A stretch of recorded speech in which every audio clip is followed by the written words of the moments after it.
خبر شامل کرتے ہیں گجرات سے۔ ڈپٹی کمشنر گجرات ڈاکٹر خرم شہزاد نے عزیز بھٹی شہید ٹیچنگ ہسپتال کے دورہ کے موقع پر حکومت پنجاب کی طرف سے فراہم کردہ آکسیجن جنریشن پلانٹ کا جائزہ لیا۔ حکومت پنجاب کی طرف سے فراہم کیا جانے والا یہ پلانٹ فضا سے 95% تک خالص میڈیکل گریڈ آکسیجن حاصل کر سکتا ہے۔ یہ تفصیلات میڈیکل سپرنٹینڈنٹ ڈاکٹر عابد محمود گوری نے ڈی سی گجرات کو بریفنگ کے دوران بتائی۔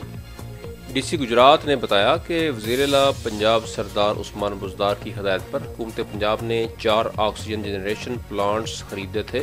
حکومت پنجاب نے ایک پلانٹ عزیز بھٹی شہید ٹیچنگ ہسپتال گجرات میں لگانے کا فیصلہ کیا، جس کی تنصیب کا عمل مکمل ہو چکا ہے۔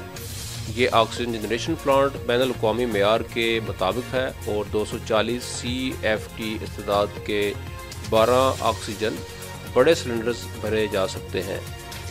انہوں نے بتایا کہ پلانٹ کی تنصیب سے عزیز بھٹی شہید ہسپتال ہنگامی صورتحال میں آکسیجن کی پیداوار میں خود کفیل ہو جائے گا۔